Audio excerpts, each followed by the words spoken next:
Shalom smart people, dimanapun smart people berada, apapun kegiatan yang sedang dilakukan, mungkin ada yang lagi nyetir di jalan, mungkin ada yang lagi beres-beres rumah, ada yang baru bangun tidur, ada yang lagi kerja, apapun aktivitasnya, saya selalu mendoakan smart people dalam perlindungan Tuhan dan dalam keadaan yang baik-baik saja.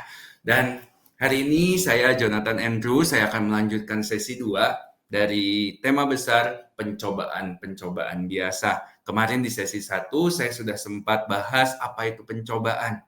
Dan ternyata pencobaan itu bukan cuma kita kok yang ngalami. Tapi kabar baiknya kita orang-orang percaya punya Tuhan dalam hidup kita yang mampu untuk menyelesaikan apapun persoalan hidup kita sebab Dia Allah yang setia tidak sekalipun meninggalkan Anda dan saya. Dan hari ini masih dalam tema besar pencobaan, saya akan bahas yang pertama adalah sumber utama dari pencobaan itu sendiri. Yang tidak lain, tidak bukan namanya dosa. Makanya sesi ini saya beri judul Dosa Ini Membunuhku. Kayak lagu ya. Tapi biar Bapak Ibu semua ingat dengan sesi ini. Oke, jadi dosa merupakan sumber utama yang menyebabkan manusia, bahkan dunia ini jatuh ke dalam berbagai pencobaan. Saya hari ini mau kita sama-sama punya pikiran yang sama, punya persepsi yang sama, bahwa pada dasarnya semua orang jatuh dalam dosa. Tidak seorang pun kebal dari dosa. Jadi kalau Bapak Ibu hari ini mengalami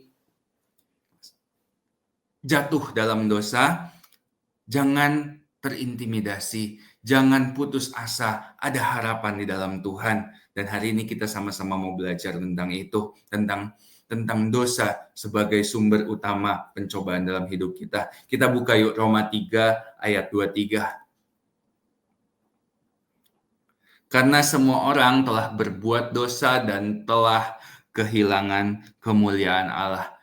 Semua orang telah berbuat dosa dan kehilangan kemuliaan Allah. Berarti bukan hanya Anda, tapi saya juga. Saya juga orang berdosa dan kehilangan kemuliaan Allah. Namun Tuhan menemukan saya dan saya dilayakkan. Bapak Ibu juga bisa memperoleh hal yang sama. Teman-teman, anak-anak muda, adik-adik, kakak-kakak, kalau hari ini masih hidup dalam dosa, yuk berbalik yuk.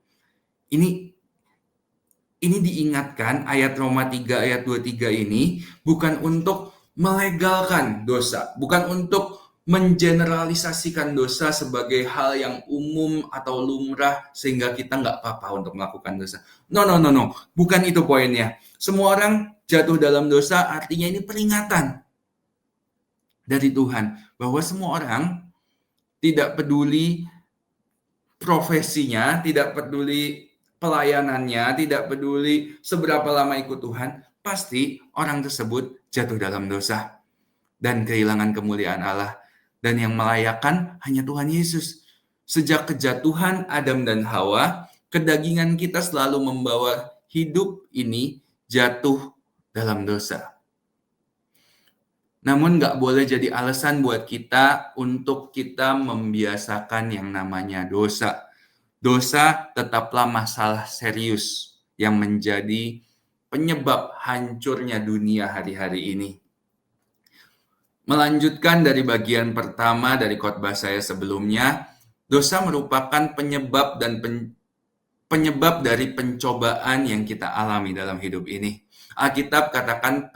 Namun Alkitab katakan pencobaan itu biasa, tapi bukan untuk kita membiasakan dosa. Saya senang dengan ayat 1 Korintus 10 ayat 13 yang jadi ayat utama dari tema besar 5 sesi ini. Yuk kita sama-sama baca lagi yuk buat kita refresh. Pencobaan. Oke, bisa dimunculkan ayatnya. 1 Korintus 10 ayat 13, pencobaan-pencobaan yang kamu alami, ialah pencobaan-pencobaan biasa yang tidak melebihi kekuatan manusia. Berarti godaan, ujian itu biasa. Semua orang digoda, semua orang diuji. Dan kabar baiknya tidak melebihi kekuatan kita.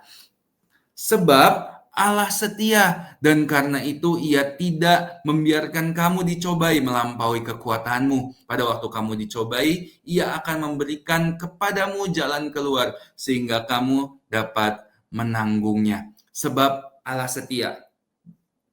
Ia tidak akan membiarkan kamu. Itu kata kuncinya ya. Jadi ini menunjukkan keseriusan Allah agar kita tidak terjebak dalam dosa. Artinya Allah serius untuk mengatasi dosa dalam dunia ini. Keseriusan Allah juga untuk tetap di sisi kita, untuk tetap setia pada kita, untuk tidak membiarkan kita sekalipun kadangkala kita masih jatuh dalam dosa. Intinya, dosa adalah masalah serius bagi Allah yang harus diselesaikan oleh masing-masing pribadi. Tuhan sudah melakukan bagiannya dengan mati di kayu salib bagi Anda dan saya. Sekarang, bagaimana Anda meresponinya? Apakah Anda mau menyia-nyiakan pengorbanan Yesus? Atau justru Anda mau meresponinya? Tapi Anda sekarang bingung, gimana saya harus meresponinya? Ayo kita ikutin lagi ya. Oleh karena itu, setiap orang butuh yang namanya pertobatan, pengakuan, bukan pembenaran, apalagi untuk menormalisasi yang namanya dosa. Allah tidak mau kita jatuh dalam dosa, bukan sekedar hanya karena Allah itu kudus. Namun karena Allah tahu dosa sama sekali tidak mengerjakan hal baik bagi hidup manusia. Dalam kisah Adam dan Hawa, kita bisa lihat nih sama-sama bahwa Tuhan tidak langsung menghukum mereka ketika mereka makan buah pengetahuan tentang yang baik dan yang jahat. Kita sama-sama buka Kejadian 3 ayat 8-9.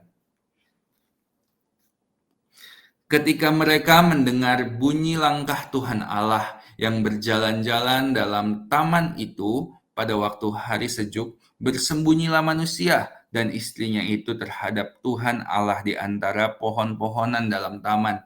Tetapi Tuhan Allah memanggil manusia itu dan berfirman kepadanya, "Di manakah engkau?" Jadi sejak semula kejatuhan manusia dalam dosa, Tuhan selalu punya inisiatif untuk mencari manusia terlebih dahulu. Namun, apakah Tuhan langsung marah? Enggak. Tuhan enggak langsung marah tuh begitu manusia makan buah pohon pengetahuan. Di ayat tersebut, kita tahu bahwa kalau kita baca selanjutnya, kemarahan Tuhan tuh mulai ketika mereka tidak mengakui kesalahan mereka. Justru Allah itu datang, menghampiri. Allah itu ngapain sih? Dia nanya dulu kok, di manakah engkau? Di Kejadian 3 ayat 8-9 tidak tertulis Allah marah. Tidak ada. Tapi yang membuat Allah marah adalah ketika Allah menanyakan perbuatannya kepada Adam, Adam menyalahkan Hawa, Hawa menyalahkan ular. Dosa memang merusak, betul. Dosa membuat Adam dan Hawa kehilangan rancangan semula Tuhan dalam kehidupan mereka. Namun hati yang keras merusak atau memperparah kerusakan tersebut. Tuhan merindukan pengakuan, bukan pembenaran. Gak perlulah kita membela diri di hadapan Tuhan. Tuhan hanya ingin kita punya hati yang bertobat. Kalau kita datang apa adanya aja sama Tuhan. Saya akhir-akhir ini sering sekali ngajarin teman-teman atau kalau berkhotbah, saya sering sekali ngajarin jemaat Tuhan untuk datang ke Tuhan apa adanya, datang kepada Tuhan seperti datang kepada teman aja. Seperti bukan seolah-olah, seperti memang kita punya hubungan sedekat itu sama Tuhan. Karena Tuhan juga setahu itu sama kita. Sehingga saya sering kali ngajarin, kalau datang sama Tuhan, itu apa adanya aja.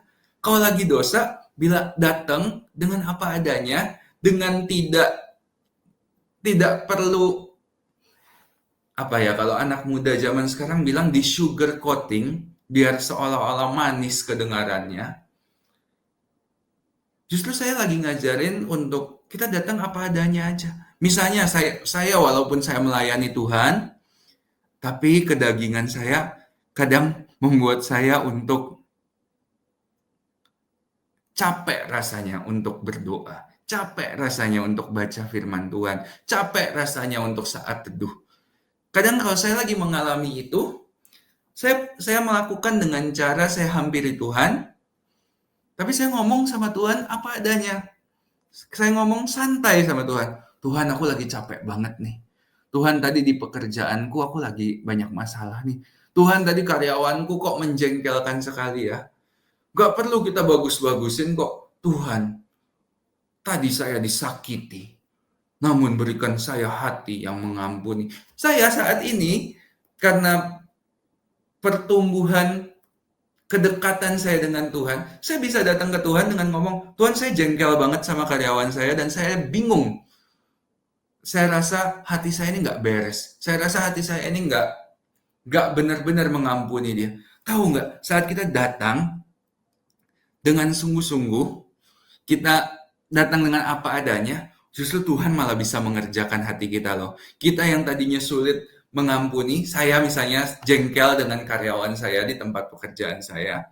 Tapi karena saya datang ke Tuhan apa adanya, saya bilang, Tuhan, ya inilah hatiku, aku nggak mau sebenarnya kayak gini, tapi kedaginganku bilang, aku begini. Kan tidak mengampuni itu hal yang Tuhan nggak suka ya. Tapi entah kenapa saat saya datang ke Tuhan apa adanya, Tuhan justru kerjakan loh hati saya. Tiba-tiba damai sejahtera hati saya dan saya bisa melupakan. Saya bisa beres saja dengan masalah tersebut dan saya bisa tahu apa yang harus saya lakukan. Tanpa perlu saya menyakiti seseorang atau saya menjadi batu sandungan bagi karyawan saya. Kita sama-sama buka 1 Yohanes 1 ayat 9.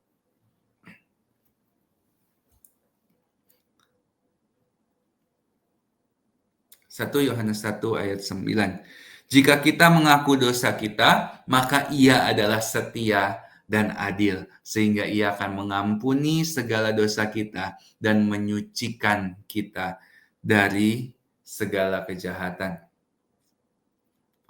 Datang aja ke Tuhan apa adanya.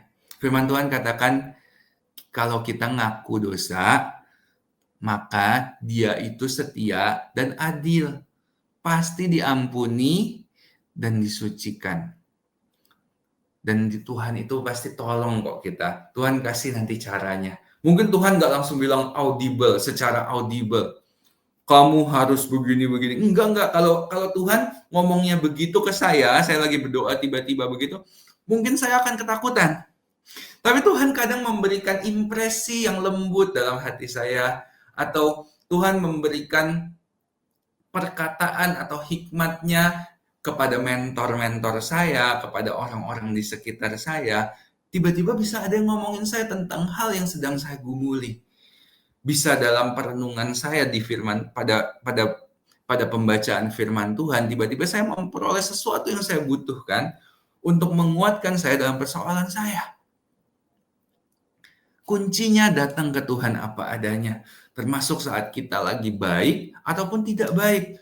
Lagi baik pun kita harus tetap datang sama Tuhan. Apalagi saat kita tidak baik. Karena kita suka ditipu oleh iblis dengan memberikan rasa bersalah yang berlebihan. Sehingga kita merasa kita nggak layak datang kepada Tuhan. Bapak Ibu, smart people, tahu nggak? Kita itu nggak pernah layak datang ke Tuhan. Sebaik apapun kita, sebesar apapun kita pernah melakukan perbuatan yang seolah-olah menyenangkan hati Tuhan, perbuatan kita nggak akan pernah bisa melayakkan kita untuk menghampiri Tuhan. Kita bisa hampiri Tuhan kayak sekarang, Itu karena Yesus sudah berkorban buat kita sehingga kita dilayakkan dan diperdamaikan dengan Bapa. Hari ini makanya dengan pengorbanan Yesus, dengan karya salib Yesus, Yesus memberikan kita fasilitas baru, perjanjian baru, bahwa kita bisa langsung masuk ke ruang Maha Kudus. Kita bisa langsung menghampiri tahta kasih karunia Bapa.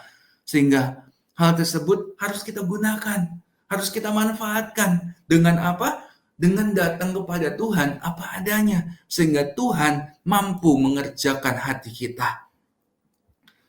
Dan kita harus tahu bahwa dosa yang hari ini sedang kita bahas selalu melahirkan yang namanya konsekuensi apabila dibiarkan. Kalau kita nggak langsung datang ke Tuhan, kita nggak buru-buru menyelesaikan ke Tuhan, kita justru lari daripada Tuhan, kita merasa nggak layak datang kepada Tuhan. Justru dosa itu malah melahirkan konsekuensi yang semakin hari semakin besar dampaknya dalam kehidupan kita. Setiap dosa yang kita perbuat melahirkan konsekuensi yang mau nggak mau harus kita tanggung. Tuhan mengampuni dosa, tapi konsekuensi seringkali harus kita lakukan agar kita belajar, agar kita tidak mengulangi perbuatan kita. Konsekuensi yang pertama, yaitu hubungan kita dengan Allah jadi nggak sama lagi. Kejadian 3 ayat 8 sampai 9 yang tadi kita baca, Adam dan Hawa bukan Tuhannya, gini. Saya ulang. Rusaknya hubungan dengan Allah bukan Allah yang memusuhi kita. Tapi ke manusia, kita ini kan punya roh. Punya tubuh, jiwa, dan roh. Tapi roh kita secara naturnya jadi sungkan mau menghadap Allah. Saat kita melakukan dosa, saat kita sudah melakukan dosa, kita jadi merasa berjarak sama Tuhan. Padahal kebenarannya, Tuhan itu justru berinisiatif cari kita saat kita melakukan dosa. Cuma gimana pun orang yang sudah melakukan kesalahan, pasti hubungannya jadi nggak sama lagi seperti semula. Roma 3 ayat 23, yuk kita sama-sama baca. Kita tadi sama-sama udah baca di awal, bahwa semua orang kehilangan kemuliaan Allah juga. Bukan hanya, artinya apa? Dosa membuat manusia kehilangan kemuliaan Tuhan. Dosa menciptakan jarak antara manusia dan Allah. Memutuskan hubungan yang harusnya dekat jadi jauh kepada Tuhan.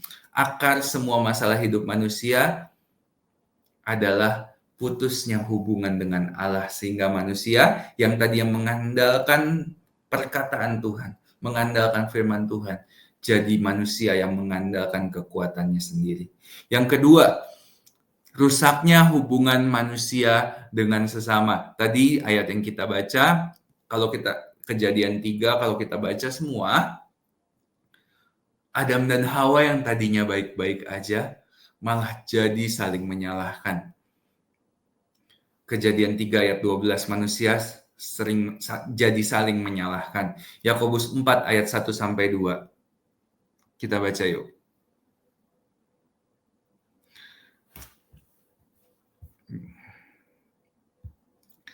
Dari manakah datangnya sengketa dan pertengkaran di antara kamu? Bukankah datangnya dari hawa nafsumu yang saling berjuang di dalam tubuhmu? Ayat 2. Kamu mengingini sesuatu, tetapi kamu tidak memperolehnya. Lalu kamu membunuh, kamu iri hati, tetapi kamu tidak mencapai tujuanmu. Lalu kamu bertengkar dan kamu berkelahi. Kamu tidak memperoleh apa-apa karena kamu tidak berdoa. Dosa membuat kita juga jadi rusak hubungannya dengan sesama kita. Dosanya karena keinginan pribadi, tapi dampaknya ke orang-orang sekitar kita. Memecah belah relasi.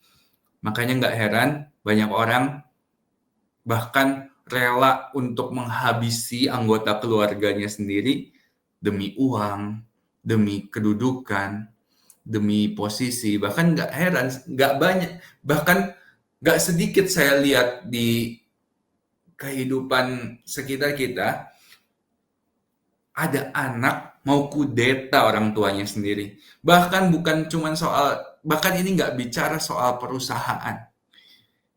Ini bicara soal gereja, juga ada yang seperti itu. Tapi kita nggak perlu cari tahu. Kita cukup pegang apa yang benar. Artinya apa? Dosa ini udah masuk bukan hanya di kehidupan sosial, tapi dosa ini udah berhasil masuk bahkan sampai ke dalam gereja apabila kita tidak menjaga kehidupan kita. Yang ketiga, dosa mendatangkan kutuk. Ulangan 28 ayat 15. Tetapi jika engkau tidak mendengarkan suara Tuhan Allahmu dan tidak melakukan dengan setia segala perintah dan ketetapannya yang kusampaikan kepadamu hari ini, maka segala kutuk ini akan datang kepadamu dan mencapai engkau. Kutuk ini bisa muncul dalam bentuk kerusakan rohani, emosional, sosial, bahkan ekonomi. Kutuk merupakan konsekuensi dari dosa ini bukan hanya bicara tentang spiritual, tapi kutuk ini memberikan konsekuensi nyata dalam kehidupan kita. Kadang kita kehidupan dalam Tuhan, kita harus tahu bahwa hidup ini sebenarnya nggak cuman apa yang kita lihat di dunia ini, nggak cuman sekedar apa yang bisa kita rasakan, tapi di dimensi roh itu juga transaksi itu terus bekerja, terus ada transaksi yang kita lakukan apabila kita melakukan dosa. Saat kita melakukan dosa, artinya kita sedang memakai produk dari si jahat, produk dari setan, produk dari iblis, dan tidak ada yang gratis. Makanya nggak heran banyak orang melakukan misalnya dosa perselingkuhan. Sebenarnya tidak ada hubungan dengan pekerjaannya, tapi pekerjaannya bisa hancur, karirnya bisa jatuh seketika. Karena apa? Karena ada pertukaran, ada transaksi. Di saat kita bahkan kita tidak selalu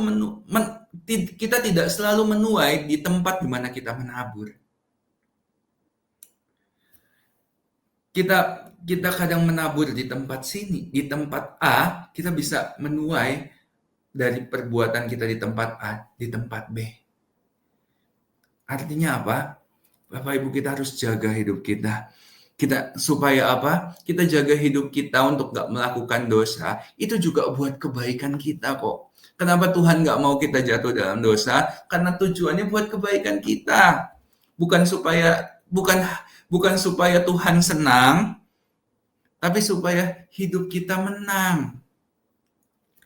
Dan yang terakhir, dosa apabila dibiarkan, dosa ini membuat manusia terpisah selama-lamanya dari Allah. Upah dosa adalah maut. Roma 6 ayat 23. Matius 25 ayat 41. Yuk kita sama-sama baca yuk. Matius 25 ayat 41.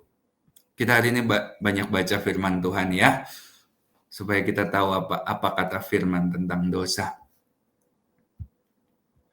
Dan ia akan berkata juga kepada mereka yang di sebelah kirinya, enyahlah dari hadapanku, hai kamu orang-orang yang terkutuk, enyahlah ke dalam api yang kekal yang telah sedia untuk iblis dan malaikat-malaikatnya. Jadi di 4 poin ini, apabila kita membiarkan dosa terus-menerus ada dalam kehidupan kita, dosa tersebut akan merusak hubungan kita dengan Allah, merusak hubungan kita dengan sesama kita. Jika makin dibiarkan lagi, dosa tersebut mendatangkan kutuk yang nyata dalam kehidupan kita. Dan apabila kita tetap biarkan dosa itu terus-menerus kita lakukan dalam hidup kita, dosa bisa membuat kita terpisah selama-lamanya dari Allah.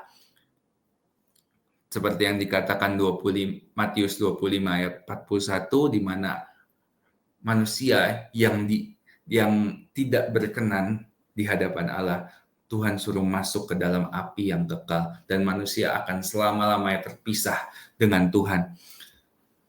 Neraka, dan di ayat tersebut kita tahu bahwa neraka bukan rencana Allah bagi manusia, tetapi manusia itu sendiri yang menolak Tuhan dan memilih hidup untuk terpisah dari Dia. Karena di Matius 25 ayat 41 dikatakan bahwa neraka itu diciptakan untuk iblis dan malaikatnya, bukan untuk manusia.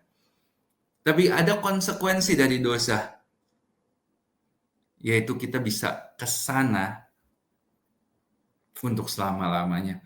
Konsekuensi dosa bukan sesuatu yang Tuhan kehendaki untuk terjadi dalam hidup manusia. Tetapi keadilan Tuhan membuat manusia mau nggak mau harus mengalaminya akibat pilihan manusia itu sendiri. Ada hamba Tuhan kemarin saya lihat di Instagram cuplikannya mengatakan seperti ini. Hell is a consequence of free will while heaven is a result of God's will. Artinya apa? Saya terjemahkan, tenang saja Bapak Ibu. Neraka bukan diciptakan untuk manusia, namun manusia itu sendiri yang terus mengikuti kehendak pribadinya sehingga terpaksa manusia harus mengalami neraka. Sedangkan surga diciptakan untuk manusia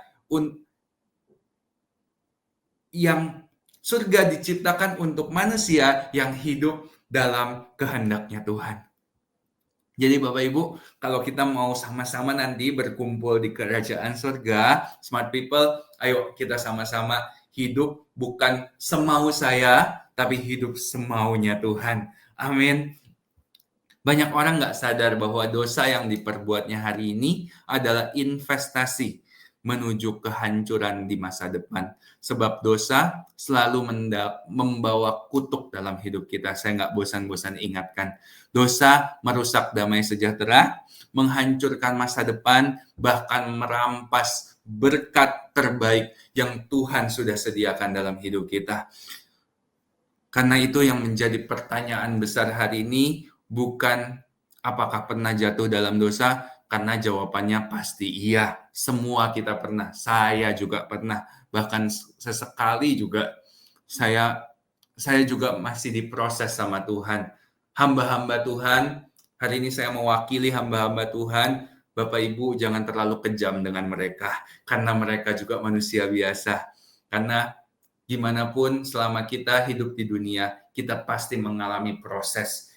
Kita hidup dalam kedagingan, dan daging ini lemah Bapak Ibu. Jadi sekalipun mereka atau sekalipun kami hamba-hamba Tuhan yang mungkin di pikiran Bapak Ibu, oh harusnya kan ini rajin berdoa, harusnya baca firman, kita masih bisa jatuh kok. Kita masih bisa lemah roh kita. Oleh karena itu Bapak Ibu, seperti bagaimana Yesus mengampuni, itu ayat tolong jangan terlalu tajam kepada kami. Kenapa? Karena kami juga masih melakukan kesalahan. Tapi yang membedakan adalah kami nggak membiarkan diri kami dikuasai oleh kesalahan. Kami terus berkomitmen, hamba-hamba Tuhan, saya percaya, walaupun saya nggak mengenal mereka semua, tapi saya percaya Tuhan pasti meletakkan dalam hatinya keinginan untuk terus-menerus diperbarui agar semakin hari kami menjadi pribadi yang sempurna, segambar dan serupa dengan Kristus. Kembali ke khotbah saya. Respon hati kita terhadap dosa menentukan hidup kita ke depan. Respon hati kita terhadap dosa menentukan kehidupan kita di waktu yang akan datang. Apakah kita akan bertobat atau dipulihkan? Atau kita justru membiarkan dosa itu memperbudak dan akhirnya menghancurkan hidup kita. Kita akan masuk ke poin respon hati terhadap dosa.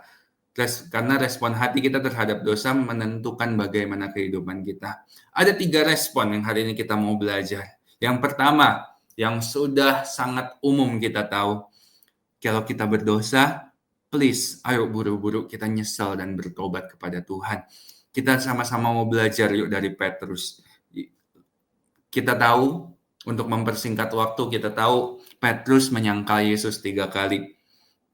Mungkin Bapak Ibu beberapa ada yang nonton film di bioskop, judulnya The Last Supper, ya. Di situ kita lihat ya gimana, di situ sebenarnya saya menarik adalah, saya melihat nih, ini kontras antara Petrus dan Yudas. Ini kita bahas Petrus dulu. Petrus melakukan dosa? Yes. Dia menyangkal Yesus 3 kali. Kalau mau dibilang dosanya dengan Yudas, sama kok. Sama-sama dia jual Yesus demi kenyamanannya. Petrus takut dia dihukum sehingga dia menyangkal Yesus 3 kali. Namun ini yang membedakan Petrus dengan Yudas. Dia bertobat dan Yesus memulihkannya. Bahkan setelah itu, Petrus menjadi pemimpin jemaat mula-mula. Berkhotbah di hari Pentakosta, dan kita tahu firman Tuhan katakan 3.000 orang bertobat di zaman itu. Saya juga bingung caranya gimana. Tidak ada mikrofon, tidak ada sound system, tapi 3.000 orang bisa dijamah Tuhan dan bertobat. Ia bahkan setia sampai akhir hidupnya, dan ia mati disalib secara terbalik. Kita melihat kisah Petrus, di mana dia mau menghampiri Tuhan kembali dengan segala kesalahannya. Dan apakah ada penghakiman dari Tuhan? Sama sekali tidak. Justru Tuhan malah nanya kepada Petrus, Petrus, kamu mengasihi aku gak? Sampai 3 kali. Dan yang menakjubkannya lagi, saya pikir awalnya Yohanes, si murid kesayangannya itu, yang akan memimpin jemaat mula-mula. Tapi enggak loh, Yesus ngomongnya, kamu batu karang yang teguh dan aku akan mendirikan jemaatku di atasmu. Petrus loh yang nyangka Yesus 3 kali, malah dia yang dipercaya. Malah dia yang memimpin jemaat mula-mulanya Tuhan. Bisa bayangkan nggak Bapak Ibu? Kalau Petrus mungkin memutuskan untuk tidak kembali kepada Tuhan. Hari ini mungkin cerita sejarah gereja bukan seperti yang kita tahu sekarang. Tapi sejarah gereja menceritakan di mana ada orang yang menyangkal, orang yang menjual Yesus demi kenyamanan pribadinya, menjadi pencetus munculnya gereja sampai kemana-mana. Bahkan Injil diberitakan sampai kemana-mana oleh orang yang pernah menyangkal Yesus 3 kali. Respon yang kedua,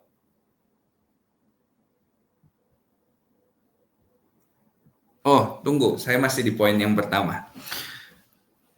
Tuhan tidak pernah menolak orang yang datang kepadanya dengan hati yang hancur. Mazmur 51 ayat 17 kita baca yuk. Korban sembelihan, ya Tuhan, bukan selanjutnya 18. Nah ini, oke. Sebab engkau tidak berkenan kepada korban sembelihan. Sekiranya aku persembahkan korban bakaran, engkau tidak menyukainya. Korban sembelihan kepada Allah yang sejati ialah jiwa yang hancur, hati yang patah dan remuk, tidak akan dipandang hina oleh Tuhan. Ya, di ayat selanjutnya kita bisa baca. Korban sembelihan kepada Allah ialah jiwa yang hancur, hati yang patah dan remuk, tidak akan kau pandang hina ya Allah. Jadi, Tuhan tuh lihat hati kok. Selama kita mau datang dengan rendah hati, mau dibentuk sama Tuhan, Tuhan nggak pandang hina.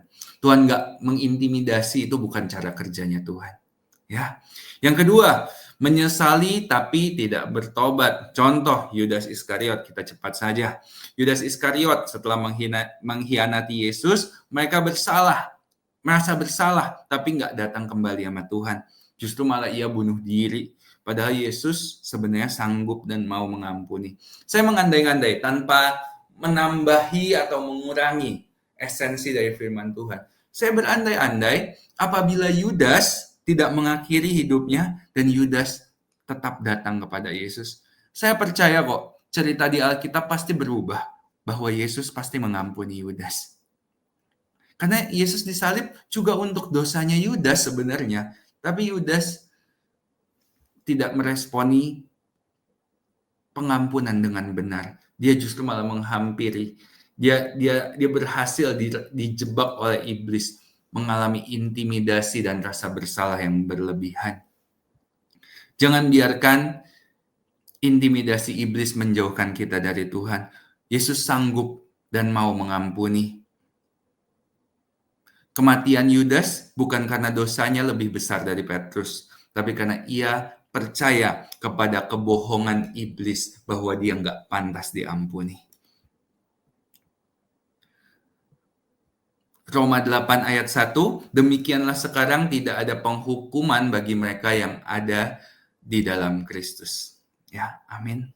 Yang ketiga, ada orang yang lebih lucu nih. Ada satu, yang poin pertama, kalau kita melakukan dosa, nyesel dan bertobat. Yang kedua, ada yang nyesel tapi nggak bertobat kayak Yudas. Yang ketiga, orang yang membiarkan hidupnya untuk terus menikmati dosa. Zaman sekarang banyak orang justru bangga dengan dosa. Banyak orang jadiin dosa sebagai gaya hidup. Dengan alasan ini gaya hidup, ini zamannya seperti ini. Bahkan orang yang melakukan apa yang benar dianggap kolot. Yang salah malah dianggap keren. Yesaya 5 ayat 20, yuk kita baca. Celakalah mereka yang menyebutkan kejahatan itu baik dan kebaikan itu jahat. Yang mengubah kegelapan menjadi terang dan terang menjadi kegelapan. Yang mengubah pahit menjadi manis dan manis menjadi pahit. Standar hidup kita bukanlah tren dunia, tapi kebenaran firman Tuhan. Hidup dalam dosa adalah bentuk penolakan kita terhadap kasih Tuhan yang mau menyelamatkan kita. Saya akan tutup firman hari ini, sesi yang ini. Apapun alasan dan pembenarannya, dosa selalu punya konsekuensi. Dosa menghancurkan hubungan manusia dengan Allah, sesama, bahkan menghancurkan hidup diri kita sendiri. Namun kabar baiknya adalah Tuhan tidak membiarkan kita terjebak dalam dosa tanpa jalan keluar. Dan jalan keluarnya saya nggak bisa kasih tips. Jalan keluar dari dosa, 1, 2, 3. Enggak, karena hanya ada satu jalan keluar dari dosa, yaitu Yesus yang sanggup menyelamatkan dan mengampuni dosa. Bahkan kebaikan manusia, usaha manusia, tidak mampu menyelamatkan dirinya sendiri, tetapi karya salib Kristus sebagai satu-satunya jalan menuju keselamatan itu sendiri. Yesaya 64 ayat 6 kita baca.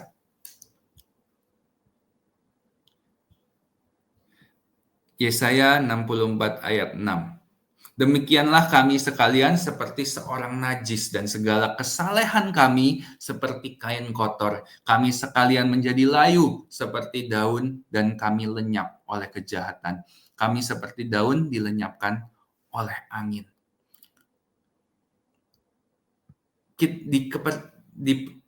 Pada iman kepercayaan kita kepada Yesus, kita tahu bahwa Yesus adalah satu-satunya jalan menuju kepada kekekalan yang Tuhan sudah sediakan bagi kita. Segala perbuatan baik manusia sehebat apapun tidak dapat menyelamatkan dirinya sendiri. Bukan artinya kita tidak perlu melakukan apa yang baik.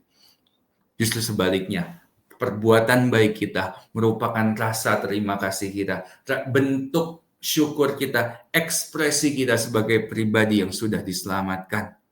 Suatu hari di penghakiman, jangan kaget kalau kita lihat ada orang-orang yang menurut standar dunia sangat baik, tapi Tuhan nggak kenal sama dia. Kenapa firman Tuhan katakan perbuatan baik, kesalehan kita, itu kain kotor di hadapan Tuhan. Justru sebaliknya, kita juga akan kaget dengan orang-orang yang kita rasa di dunia ini kayaknya nggak lebih baik dari kita deh. Tapi kok dia mendahului kita masuk ke dalam kerajaan surga. Karena gimana pun Tuhan punya kedaulatannya.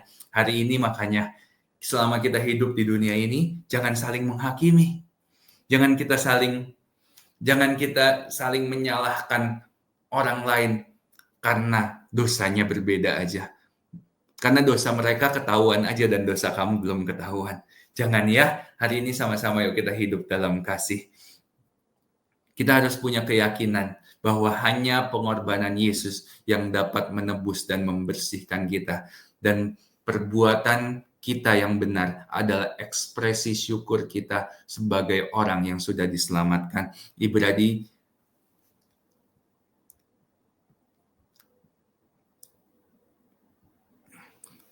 Dan saya akan tutup dengan ini. Keselamatan adalah anugerah. Pertobatan adalah respon kita terhadap anugerah itu. Yesus adalah satu-satunya jalan keluar dari kuasa dosa. Yohanes 14 ayat 6. Kita akan tutup sesi ini.